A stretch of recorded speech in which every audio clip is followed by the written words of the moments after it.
Tonight, as the rain gently falls, we reflect on the beauty and blessings of Ramadan, a time of patience, mercy, and spiritual renewal. So relax, breathe deeply, and let this peaceful reminder guide you into rest. Let your mind grow quiet now, and let these words carry you back, far away from the noise of today, far away from the worries of tomorrow. Travel back with me, if you will, to a time so distant that the world itself seems like a different place altogether. A time of endless horizons, of vast, silent deserts where the sand shifts under the moonlight like a gentle, golden sea. A time when cities were small and the night sky was not just a view, but a map, a storybook, a companion.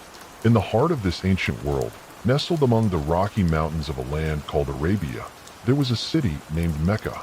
It was a busy place, a crossroads for caravans laden with silk and spices, a place where traders from distant lands would meet and exchange not only goods but stories and songs. And at the center of this bustling city stood a most unusual building, a simple, cube-shaped structure draped in black cloth. They called it the Kaaba, the house of God. Long before this time, the story went, two great prophets of old, a father and his son, Ibrahim and Ismail, peace be upon them both, had built this house with their own hands.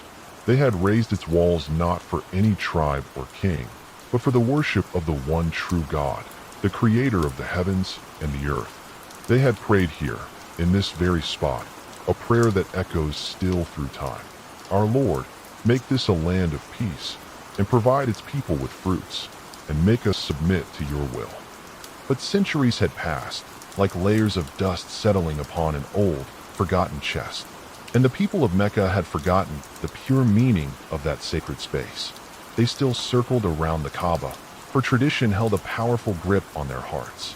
They still called upon God, whom they knew as Allah, the supreme creator, in times of great trouble. But around the Kaaba, and inside it, they had placed idols. 360 of them, one for almost every day of the year. Statues of stone and wood, carved images of forgotten heroes and celestial beings, stood where once only the name of the one had been whispered.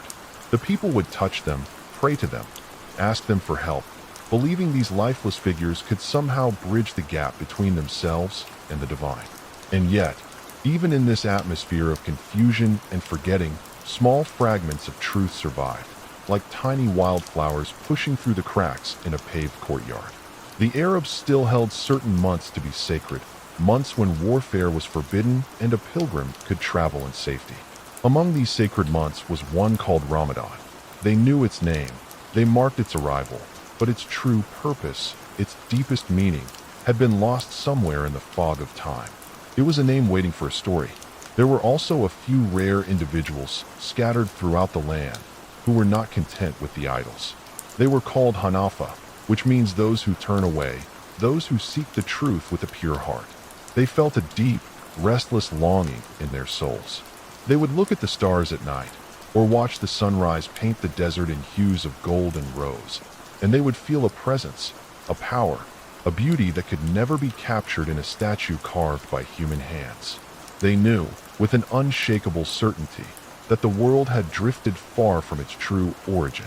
They sought the pure, untainted faith of their forefather Ibrahim, a faith in one God alone. In this city of Mecca, among its people, lived a man whose character shone like a single, steady flame in a world of flickering shadows. His name was Muhammad, son of Abdullah. From his earliest youth, he was different. While other boys played and engaged in the rivalries of their tribes, Muhammad was known for his quiet, thoughtful nature. He never bowed to the idols that stood around the Kaaba. He never took part in the wild, drunken celebrations that sometimes disturbed the peace of the city. He never used foul language or cheated in trade. As he grew into a man, his community gave him a name, a title that spoke of their deep respect for him. They called him Al-Amin, the trustworthy, the reliable, the one you could leave your most precious belongings with, knowing they would be safe. His heart was not at ease with the life of Mecca. He saw the wealthy ignoring the poor. He saw orphans being pushed aside. He saw the strong preying upon the weak. He saw the Kaaba, the house built for the one God, surrounded by lifeless statues, and it troubled him deeply. He would often leave the city behind and climb the rugged, winding paths into the mountains that surrounded it. He sought solitude. He sought silence. He sought something greater than the petty arguments and noisy trade that filled the days of the city below. His favorite place was a cave, a simple hollow in the rock on a mountain called Hira. It was not a large cave, just a small, sheltered space, barely big enough for a man to sit or lie down. But from its opening, you could see the vast expanse of the sky and the distant flicker of campfires in the valley below. Here, in this quiet sanctuary, Muhammad would spend days and nights, sometimes weeks at a time. He would bring a little food and water, and he would sit in the stillness, thinking, reflecting, contemplating the creation around him. He would look at the stars wheeling slowly overhead, and his heart would reach out towards their creator. He would feed any poor traveler who passed by. He was preparing, though he did not know it, for the greatest honor and the greatest responsibility that has ever been given to any human being.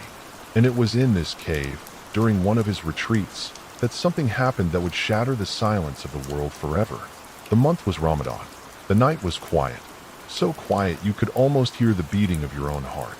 Muhammad, peace and blessings be upon him, was alone in the darkness of the cave, wrapped in his thoughts and his cloak. The world outside was asleep. The city below was still. All was calm. And then, without warning, the unseen world broke through into the world we know. A presence filled the cave. It was not a shadow, not a figure at first, but a feeling, an immense, overwhelming presence that seemed to press in from every side. Then light, not the light of the sun or the moon, but a light that seemed to come from everywhere and nowhere at once. And in that light, there appeared a being so vast that he filled the entire horizon when Muhammad later saw him in his true form. It was the angel Gabriel, the same mighty spirit who had brought God's messages to the prophets of old. The angel spoke. His voice was powerful, yet it did not roar. It was a command, clear and direct. Read. Muhammad trembled. He was not a man who could read or write. In a society that valued poetry and memory, he had never learned the letters on a page. He was, as the Quran would later describe him, the unlettered prophet. So he replied, his voice trembling with awe and fear, I am not one who reads. I cannot read. The angel drew closer. He embraced Muhammad, a tight, powerful embrace that seemed to press the very breath from his lungs. Then he released him and spoke again. Read. Again, Muhammad, shaken but honest, replied, I am not one who reads. I cannot read. For a third time, the angel embraced him, held him close in that overwhelming grip, and then released him. And this time, words flowed from the angel's lips, words that did not just fall upon the ear, but descended into the very depths of Muhammad's heart. Words that felt like they were being inscribed upon his soul. Read, in the name of your Lord, who has created all that exists, has created man from a clot, a piece of thick coagulated blood. Read, and your Lord is the most generous, who has taught, the writing, by the pen, has taught man that which he knew not. When the angel spoke these words, it was as if a door opened in Muhammad's heart, and the meaning flowed in like a river of light. He did not speak them, he received them. He did not compose them, he was filled with them. They were the first drops of a rain that would continue to fall for 23 years, the first rays of a dawn that would illuminate the world until the end of time. The angel departed as suddenly as he had come, and the cave fell silent again. But Muhammad was no longer the same man who had entered it. He stood there, trembling from head to foot, his heart pounding against his ribs like a trapped bird. The words echoed in his mind, and a profound awe, mixed with a holy fear, filled his entire being. He rushed out of the cave, stumbling down the mountain path in the darkness, his soul overwhelmed by what it had witnessed. He did not know where he was going, only that he had to get home, to safety, to the one person in the world who would understand. He ran to his wife, Khadija, may God be pleased with her. She was his refuge, his confidant, the woman who believed in him more than anyone else. When he burst into their home, his body shaking, his face pale, he cried out, "Cover me, cover me." She quickly wrapped him in a blanket, holding him close, letting the warmth of her love and her presence soothe his trembling. When he had calmed down enough to speak, he told her what had happened in the cave. He told her about the angel, about the command, about the words that had been pressed into his heart.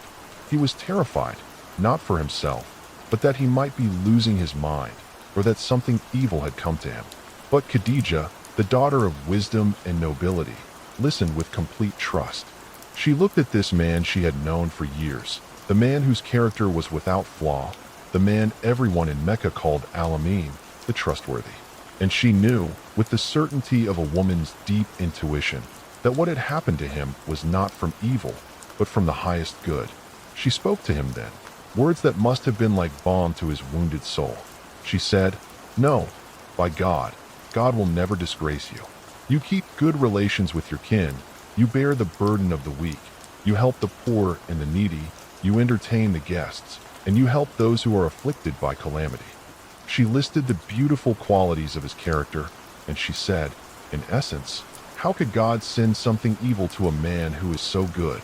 Then she took him to see her cousin, a man named Barakah ibn Nawfal. He was a very old man, a Christian scholar who had studied the scriptures deeply and knew the ancient books. When Muhammad told him what he had seen and heard in the cave, Barakah's face lit up with recognition. He leaned forward and said, "This is the same Namus, the angel Gabriel, that God sent down to Moses. I wish I were young and could be alive when your people drive you out." Muhammad was astonished. "Will they drive me out?" he asked. Barakah replied, "Yes. No man has ever come with anything like what you have brought without being opposed and driven out. If I live to see that day, I will support you with all my strength." From that night in the cave of Hira, nothing would ever be the same. The world had changed, though it did not know it yet. A new story had begun, the final chapter in the long book of divine guidance. And the month in which this story began, the month of Ramadan, was now forever marked, forever blessed, forever set apart as the month of the Quran. But in the early years that followed that first revelation, there was no command to fast during Ramadan. Those were years of quiet, secret teaching, of patient gathering. The first believers were few, and they were weak. They learned the words of the Quran in hidden gatherings, whispering the verses to each other in the dead of night. They learned to pray, facing towards Jerusalem as the prophets before them had done. They learned patience in the face of ridicule and persecution from their own tribes and families. Fasting did exist among them, but in a different form. The prophet, peace be upon him, observed a fast on the 10th day of the month of Muharram, a day known as Ashura. It was a day of significance among the people of Mecca, and when the prophet later migrated to Medina, he found the Jewish community there also fasting on that day. They explained that it was the day God had saved Moses and the children of Israel from Pharaoh, and they fasted in gratitude. The prophet said, "We have more right to Moses than you do."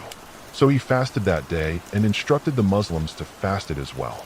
So you see, fasting was already a part of their spiritual training, a practice that connected them to the long line of prophets who had come before. It was a preparation of the heart, a gentle introduction to the idea of giving up something for the sake of God. The migration to the city of Yathrib, which would later be called Medina, the city of the prophet, was a turning point. The small, persecuted group of believers from Mecca was welcomed by the people of Medina, and they began to build something new, a community, a society, a state, not based on tribe or wealth, but on faith. The revelations continued, now addressing not just the individual soul, but the community, the family, the laws of society. It was in this new setting, in the second year after the migration, that the full, beautiful command to fast the month of Ramadan was finally revealed. Imagine the scene. The believers, who had struggled and sacrificed so much, now received a new gift from their Lord. The words came down in the second chapter of the Quran, the longest chapter, Surah Al-Baqarah, the cow. It was as if God was addressing them directly, with love and honor, before placing this beautiful responsibility upon them. O you who have believed, decreed upon you is fasting as it was decreed upon those before you that you may become righteous. Can you feel the tenderness in that address? O you who have believed. He calls them by their faith, their most precious possession. He reminds them that this is not something new or strange, but a continuation of a sacred tradition given to the nations before them. Fasting is a bridge that connects them to the followers of Moses, of Jesus, of all the prophets. They are part of a long, unbroken chain of souls who have sought God through hunger and prayer. And then he specifies the month. The month of Ramadan is that in which was revealed the Quran, a guidance for the people and clear proofs of guidance and criterion. The migration to the city of Yathrib, which would later be called Medina, the city of the Prophet, was a turning point. The small, persecuted group of believers from Mecca was welcomed by the people of Medina, and they began to build something new, a community, a society, a state, not based on tribe or wealth, but on faith. The revelations continued, now addressing not just the individual soul, but the community, the family, the laws of society. It was in this new setting, in the second year after the migration, that the full, beautiful command to fast the month of Ramadan was finally revealed. Imagine the scene. The believers, who had struggled and sacrificed so much, now received a new gift from their Lord. The words came down in the second chapter of the Quran, the longest chapter, Surah Al-Baqarah, the cow. It was as if God was addressing them directly, with love and honor, before placing this beautiful responsibility upon them. O you who have believed, decreed upon you is fasting as it was decreed upon those before you that you may become righteous. Can you feel the tenderness in that address? O you who have believed. He calls them by their faith, their most precious possession. He reminds them that this is not something new or strange, but a continuation of a sacred tradition given to the nations before them. Fasting is a bridge that connects them to the followers of Moses, of Jesus, of all the prophets. They are part of a long, unbroken chain of souls who have sought God through hunger and prayer. And then he specifies the month. The month of Ramadan is that in which was revealed the Quran, a guidance for the people and clear proofs of guidance and criterion. Fasting builds this awareness in a way that no other act of worship can. Prayer can be seen by others. Charity can be praised by others. But fasting is hidden. You could lock yourself in a room, and no one on earth would know whether you secretly ate or drank. Yet the believer refrains, not because anyone is watching, but because he is watching. That is the essence of taqwa. It is a secret between the soul and its Lord, carved into the heart through hunger and thirst. The Prophet, peace be upon him, explained this further. He said, in a saying recorded for all time, that fasting is not just abstaining from food and drink, but it is also abstaining from vain talk and obscene behavior. If someone insults you or tries to fight with you, say, I am fasting, I am fasting. And he gave a stern warning. Whoever does not give up false speech and acting upon it, Allah has no need of him giving up his food and drink. This shifts our understanding entirely. Ramadan is not a hunger strike. It is not a cultural tradition or a test of physical endurance. It is a moral and spiritual training camp. The tongue must fast from lying and gossip. The eyes must fast from looking at what is forbidden. The ears must fast from listening to what displeases God. The heart must fast from envy, arrogance, and hatred. The body abstains from what is lawful for a limited time, so that the soul can learn to abstain from what is unlawful at all times. It is a complete purification, a renewal of the entire being. The early Muslims in Medina embraced this command with all their hearts. The first Ramadan as an obligation must have been a time of incredible spiritual energy. They prepared for their days differently. Before the first light of dawn would break across the horizon, they would wait for a special meal. It was called suhoor, the pre-dawn meal. The Prophet encouraged this meal strongly, saying, Take the pre-dawn meal, for indeed in it is blessing.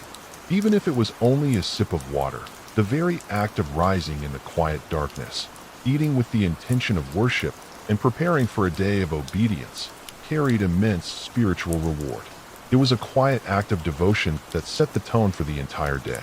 As the call to prayer for dawn, the far adhan, would echo through the streets of Medina, the fast would begin. The sun would rise over the palm groves and the mud brick houses, and the believers would go about their daily lives. Some would work in their fields, tending to their date palms. Others would trade in the market. Some would study, and some would teach. The heat of the Arabian sun was not gentle. The days could be long and intense. But with every pang of hunger, with every moment of thirst, there was a reminder. This is for Allah. I am doing this for him. The Prophet taught them that the very breath of the fasting person is more beloved to God than the fragrance of musk. Think of that beautiful image. What we might consider an unpleasant smell, the odor of an empty stomach, God sees as a sign of devotion, a perfume rising from the soul. And he taught them that the fasting person has two moments of pure joy, one when he breaks his fast at sunset, and one when he meets his Lord in the next life. The first is immediate and sweet. The second is eternal and beyond imagination. As the sun would begin to sink towards the horizon, a beautiful anticipation would build throughout the city. Families would prepare simple meals. Dates would be set out. Water would be cooled in porous earthenware jars. The prophet loved to hasten to break the fast as soon as the sun had set. He taught them to break it with fresh, ripe dates. If fresh dates were not available, then with dry dates. And if those were not available, then with a few sips of water. There is something profoundly human and touching in this image. The messenger of God, the most beloved of all creation in the sight of God, sitting among his companions, breaking his fast with the simplest of foods, and raising his hands in gratitude.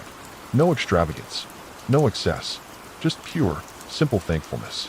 And at that moment of breaking the fast, known as iftar, the prophet would make a beautiful supplication. He would say, "The thirst has gone, the veins are moistened, and the reward is confirmed, if God wills." It was a moment of physical relief and spiritual release, all combined in one.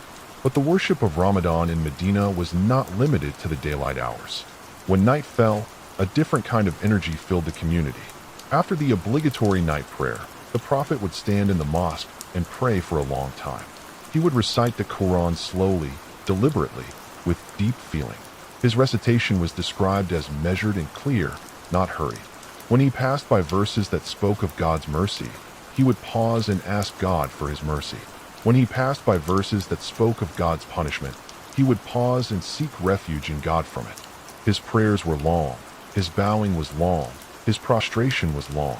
He would stand until his feet would swell, and when his beloved wife Aisha would ask him why he exerted himself so much, he would simply reply, "Should I not be a grateful servant?" During that first Ramadan, some of the companions began to gather behind him in prayer. On the first night, a few joined. The next night, more came. By the third or fourth night, the mosque was filled with people praying behind him. But then, on the following night, the prophet did not come out to lead them. In the morning, he explained why. He said, "Nothing prevented me from coming out to lead you in prayer except that I feared that this prayer might be made obligatory upon you." His concern was always for his community. He loved that they were eager to worship, but he did not want to place a burden upon them that they could not bear. This night prayer during Ramadan, which later became known as Tarawih, remained a highly recommended and beloved practice, but it was never made an obligatory duty. It was a gift, a voluntary act of love. The prophet's mercy and concern for his community shines through in this small detail. He was not a harsh taskmaster. He was a gentle guide, leading his people step by step, strengthening them without overwhelming them. He knew their limits, and he cared for them. And so, the community in Medina experienced its first full Ramadan as an obligation.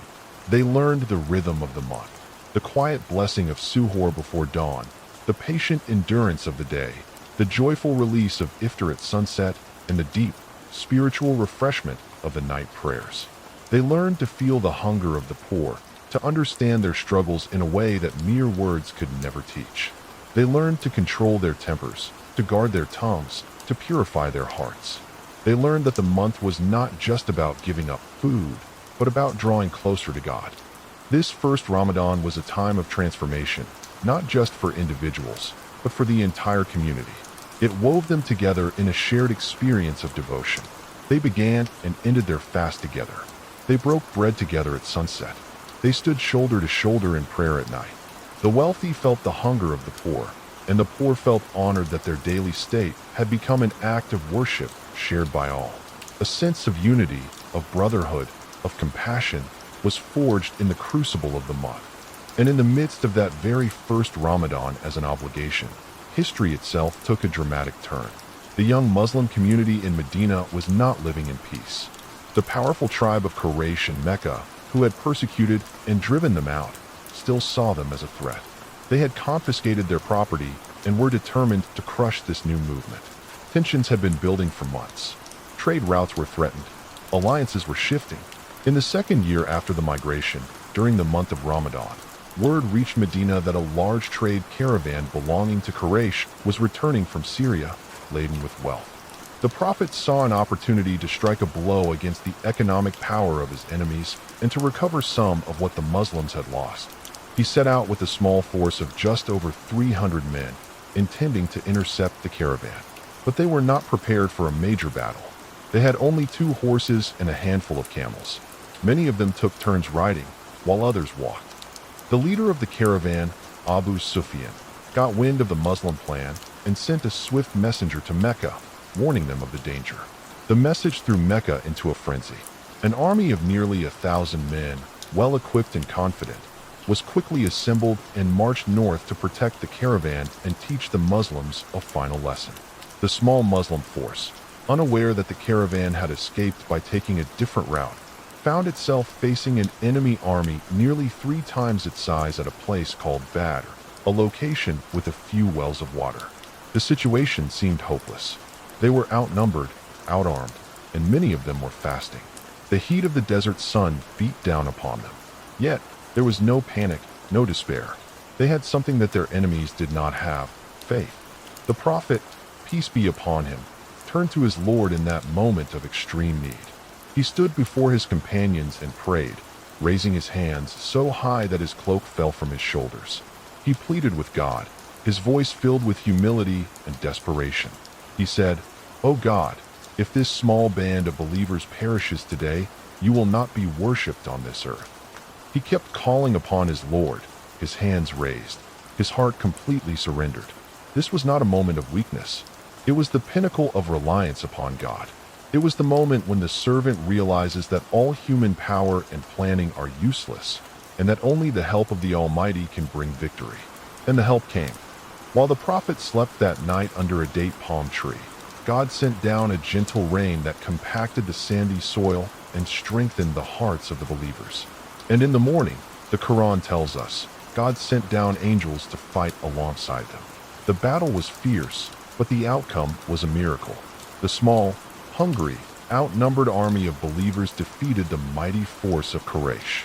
70 of the enemy leaders, including the fiercest enemy of Islam, Abu Jahl, were killed, and 70 were taken prisoner. The victory of Badr was a turning point. God called it Yawm al-Furqan, the day of criterion, the day that clearly distinguished truth from falsehood. It was not just a military victory, it was a spiritual confirmation. The believers saw with their own eyes that God's help is real, that his promise is true, and that no amount of worldly power can stand against those who put their trust in him. And all of this happened during Ramadan, the month of fasting, the month of the Quran. The month was forever linked to this demonstration of divine support and the triumph of faith. As the years passed in Medina, the community grew stronger. The revelation continued, shaping their lives in every detail. And every year, the month of Ramadan would return, bringing with it the same blessings, the same spiritual intensity. The Prophet would increase his devotion as the month approached, and especially during the month itself. There was a particular emphasis on the last 10 nights of Ramadan. The Prophet would prepare for these nights like no other time of the year. He would tighten his waistcloth, a phrase that scholars understand to mean that he would exert himself fully in worship and abstain from marital relations. He would spend the nights in prayer and remembrance, and he would wake his family, saying, "Get up, for this is a night of great blessing." Truly, God looks upon his servants in these nights and forgives those who ask for forgiveness. For within these last 10 nights lies a night that is described in the Quran as being better than 1,000 months. It is called Laylat al-Qadr, the night of decree, the night of power, the night of destiny. The Quran dedicates an entire chapter to it, a short but incredibly profound chapter. Indeed, we sent it down during the night of decree. And what can make you know what is the night of decree? The night of decree is better than 1,000 months. The angels and the Spirit descend therein by permission of their Lord for every matter. Peace it is until the emergence of dawn. Better than 1,000 months. Think about that for a moment. 1,000 months is more than 83 years, longer than a full human lifetime. One single night, if filled with sincere prayer and devotion, outweighs an entire lifetime of worship. It is a night when the angels, led by the Spirit, the angel Gabriel, descend to earth, bringing with them peace, blessings, and mercy. It is a night when the annual decree for the coming year is written, when destinies are determined, when the doors of heaven are flung wide open. The prophet did not tell his companions exactly which night it was, but he encouraged them to seek it in the odd-numbered nights of the last 10, the 21st, the 23rd, the 25th, the 27th, the 29th. This uncertainty is a mercy in itself. It keeps the believer awake and alert throughout the last third of the month. If the night were fixed and known, people would only worship on that one night and neglect the others. But because it is hidden, they strive night after night, building a momentum of devotion, drawing closer and closer to God as the month reaches its climax. The prophet taught Aisha, his beloved wife, a simple but profound supplication to recite on this night. She asked him, "O Messenger of God, if I know which night is Laylat al-Qadr, what should I say?" He taught her to say, "Allahumma inaka afuwan tahibu al-afwa afafu ani." O Allah, you are pardoning and you love to pardon, so pardon me. Notice the focus, not on wealth, not on status, not on worldly success, but on forgiveness, on being pardoned, cleansed, and purified. Because if sins are erased, the path to eternal success is cleared. If the heart is purified, everything else falls into place. Imagine the scene in Medina during those last 10 nights. The mosque lit by simple lamps. The air cool and still. Rows of believers standing shoulder to shoulder in prayer, their voices hushed, their hearts trembling. The imam reciting the Quran slowly, his voice breaking with emotion. Tears flowing freely down the cheeks of strong men and gentle women. Outside, the desert is silent. Inside, hearts are soaring, each person wondering, could this be the night? Could this be the night when my sins are forgiven, when my name is written among the righteous, when my destiny is sealed with goodness? This night, Laylat al-Qadr, ties Ramadan back to its very origin. It was on a night like this, in the cave of Hira, that the Quran first began to descend. It was on a night like this that the connection between heaven and earth was renewed and strengthened. And every year, the opportunity returns. The gates of paradise are opened, the gates of heck are closed, and the devils are chained. The stage is set. The environment is purified. It is up to the believer to step forward and claim the treasure. As the years went by, and the Muslim community grew, Ramadan remained the spiritual heart of the year. In the 8th year after the migration, another momentous event occurred during this blessed month. The Prophet marched from Medina with an army of 10,000 companions, heading towards his beloved but hostile hometown of Mecca. The Quraysh had broken a treaty, and the time had come to settle the matter. This was not a small, desperate band like the army of Badr. This was a powerful force, a river of believers flowing across the desert. But they were not marching for revenge. They were marching to restore the sanctity of the Kaaba, the house of God, and to establish the worship of the one God in the city that had rejected his messenger. As the army approached Mecca, the resistance crumbled. The leaders of Quraysh realized that resistance was futile. Abu Sufyan, the former leader of the caravan at Badr and a lifelong opponent of the Prophet, came out and accepted Islam, seeking safety for his people. The Prophet, with his characteristic mercy, granted a general amnesty. Anyone who remained in their home, or in the house of Abu Sufyan, or entered the sanctuary of the Kaaba, would be safe. Then the Prophet entered Mecca. He did not enter as a conqueror, proud and triumphant. He entered with humility, his head bowed so low that his beard almost touched the back of his camel. He was prostrating to God in gratitude, even as he rode. He came to the Kaaba, and there they stood, the 360 idols that had been placed around the house of God. He pointed at them with a stick he was carrying, and recited a verse from the Quran. Truth has come and falsehood has vanished. Indeed, falsehood is bound to vanish. And as he pointed at each idol, it fell over onto its face. One by one, the symbols of shirk, of associating partners with God, tumbled to the ground. The sanctuary was purified. Then he gathered the people of Mecca, the very people who had persecuted him, tortured his followers, and driven him from his home. He looked at them and asked, "What do you think I am going to do with you?" They replied, "You are a noble brother, the son of a noble brother." They knew his character. They knew Al-Amin, the trustworthy. He then spoke words that echo through the ages. Go, for you are free. A general amnesty, complete forgiveness, no revenge, no bloodshed. The conquest of Mecca, which took place during Ramadan, was not just a military victory. It was a victory of mercy, a demonstration of the highest moral character. It showed the world that the power of Islam was not in swords, but in the purity of its message and the nobility of its prophet. After the conquest, people began to enter Islam in large numbers. Tribes that had waited and watched now saw the truth clearly. They saw that Muhammad, peace be upon him, was not seeking power or wealth or dominion for himself.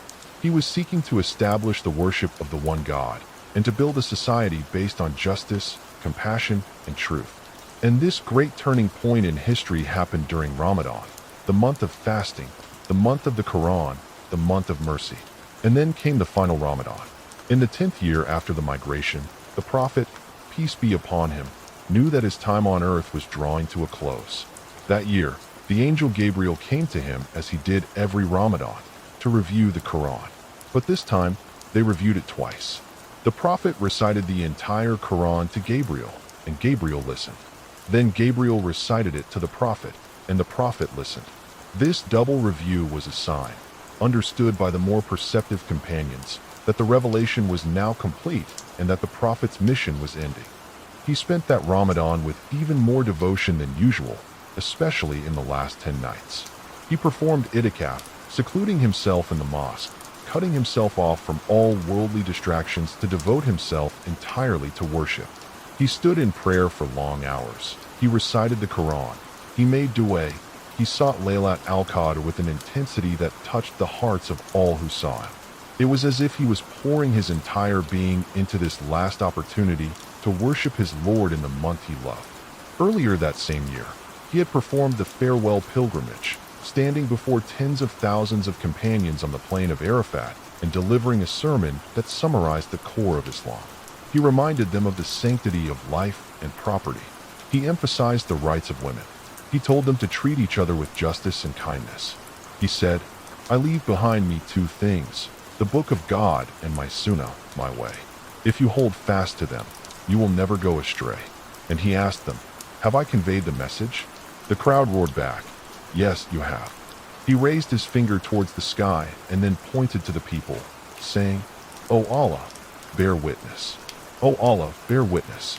A few months after that final Ramadan, the Prophet fell ill.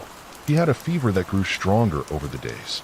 Even in his sickness, he continued to lead the prayers in the mosque as long as he could. When he was too weak to stand, he instructed Abu Bakr, his closest friend and companion, to lead the people in prayer. This was a significant sign. Abu Bakr was to be the one to lead the community after him. On the day he passed away, the grief among the companions was overwhelming. Umar ibn al-Khattab, a man of great strength, drew his sword and declared that he would kill anyone who said the Prophet was dead. He could not accept it. It was Abu Bakr who came into the mosque and calmed the people. He said, whoever worshipped Muhammad, let him know that Muhammad is dead. But whoever worships God, let him know that God is alive and does not die. Then he recited a verse from the Quran. Muhammad is not but a messenger. Other messengers have passed on before him. So if he dies or is killed, will you turn back on your heels? Umar later said that when he heard Abu Bakr recite that verse, it was as if he was hearing it for the first time, and he realized that the Prophet was truly gone. The Prophet was buried in the room of Aisha, next to the mosque where he had led the prayers. And the community, though heartbroken, continued. The revelation had stopped, but its impact would continue until the end of time. The Quran was preserved, in the hearts of thousands and on pieces of parchment. The practices he had taught, including the fast of Ramadan, were firmly established. In the years and centuries that followed, as Islam spread out of Arabia and into the world, Ramadan traveled with it. The companions who had known the Prophet carried his way to new lands. They went to Persia, to Egypt, to Syria, to North Africa, and wherever they went, they brought Ramadan with them. The same pre-dawn meals were eaten in new lands, under new stars. The same call to prayer marked the beginning and end of the fast. The same Quran was recited in the same Arabic, even by those whose native tongues were different. Great Islamic civilizations arose. Baghdad became a center of learning. Damascus was adorned with magnificent mosques. Cairo flourished. Cordoba in Spain became a beacon of light in a dark age. Through all these changes, through the rise and fall of dynasties, through times of war and times of peace, through prosperity and hardship, the month of Ramadan remained a constant. It was a spiritual anchor, a time of renewal, a reminder of the community's origins and its ultimate purpose. Scholars would intensify their teaching during Ramadan, explaining the Quran and the sayings of the Prophet, connecting the people to their spiritual roots. In the great mosques, the imams would lead the Tarawih prayers, reciting the Quran with such beauty and power that the congregations would be moved to tears. The wealthy would compete in charity, feeding the poor, providing iftar for the fasting, giving zakat al-fitr before the Eid prayer at the end of the month, so that even the poorest could celebrate. The form of Ramadan changed slightly in different cultures. The foods eaten at iftar varied from region to region. In some places, they broke their fast with soup and bread. In others, with rice and lamb. In others, with dates and milk, just as the Prophet had done. But the essence was the same: gratitude, community, and worship. The decorations in the streets, the special lanterns, the family gatherings, all added local color to the universal practice. In times of hardship, when Muslim lands were invaded or occupied, Ramadan became a source of strength and resilience. The fast reminded them that their true power came from God, not from their worldly rulers. The night prayers gave them hope and patience. The charity and community bonds helped them support each other through difficult times. Ramadan became a symbol of their identity, a practice that no conqueror could take away. As the centuries rolled on, and the world changed in ways that the early Muslims could never have imagined, Ramadan continued its journey. The Industrial Revolution came, then the age of technology. People now live in towering cities, travel in metal birds across the sky, and communicate through glowing screens. But when the new moon of Ramadan is sighted, the ancient rhythm returns. Today, in every corner of the globe, the same scene unfolds in 1,000 different ways. In the bustling streets of Jakarta, the world's largest Muslim city, the markets are filled with people buying food for iftar. In the historic mosques of Istanbul, the call to prayer echoes across the Bosphorus, and families gather on picnic blankets to break their fast together as the sun sets over the water.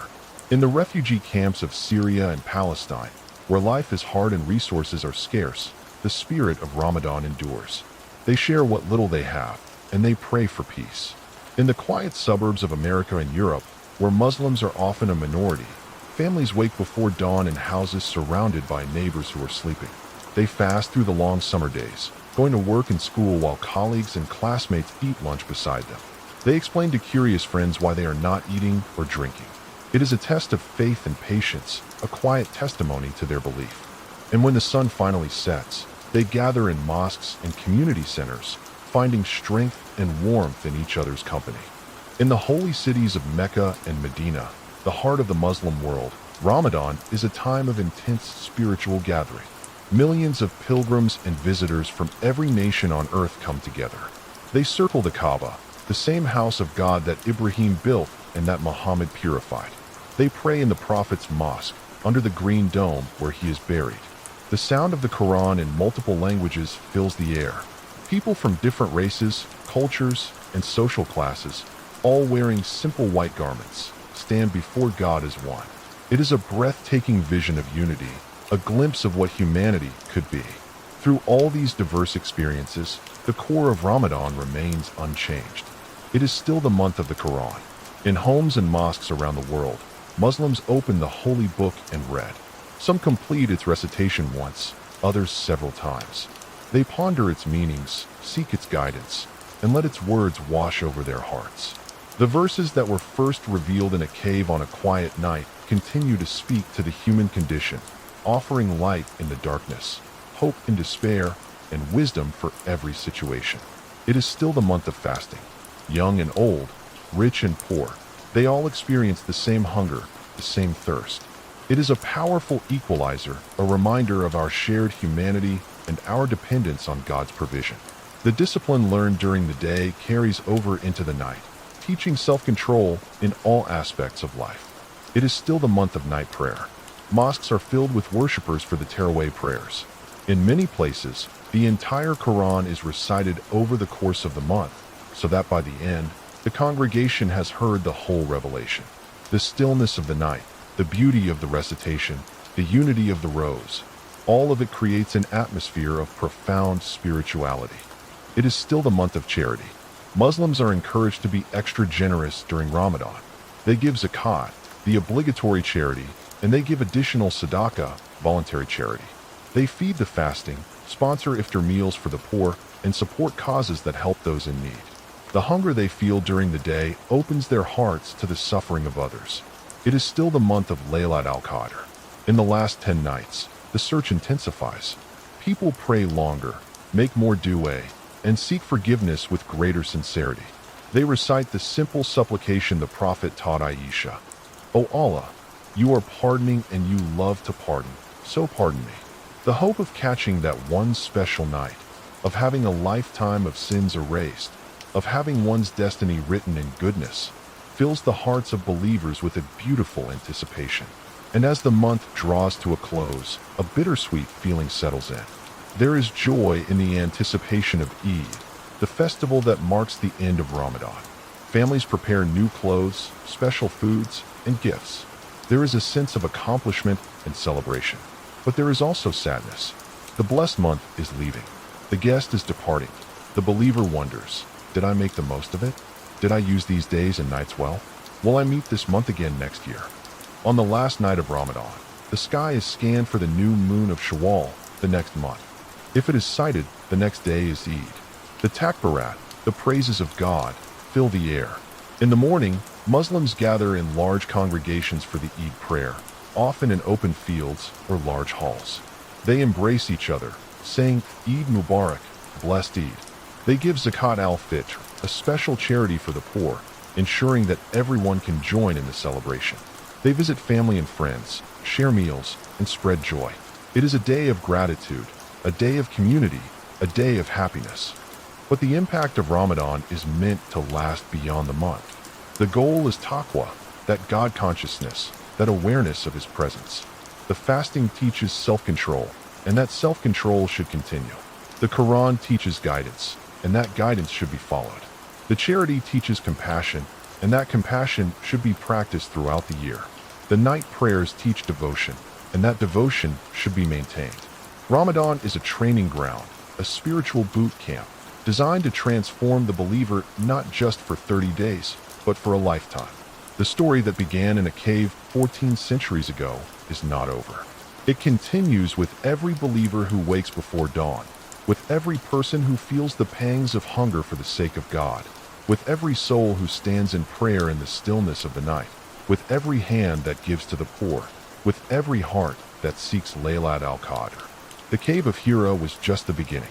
The revelation that descended there was a seed, planted in the heart of one man. And from that seed grew a tree whose branches now spread across the entire world, providing shade and fruit for over 1 billion souls. Ramadan is the season when that tree is watered, when its leaves are freshest, when its fruit is most abundant. It is a time to return to the roots, to remember the source, to reconnect with the divine.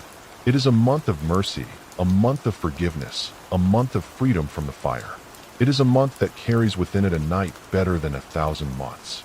It is a month that witnessed battles that changed history and nights that changed individual souls. As the years pass and the world continues to spin, Ramadan will continue to return.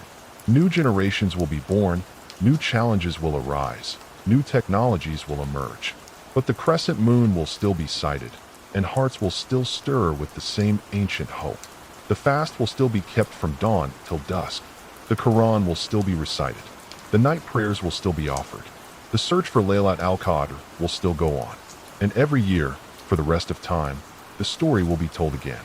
The story of a man in a cave, of an angel with a command, of words that changed the world.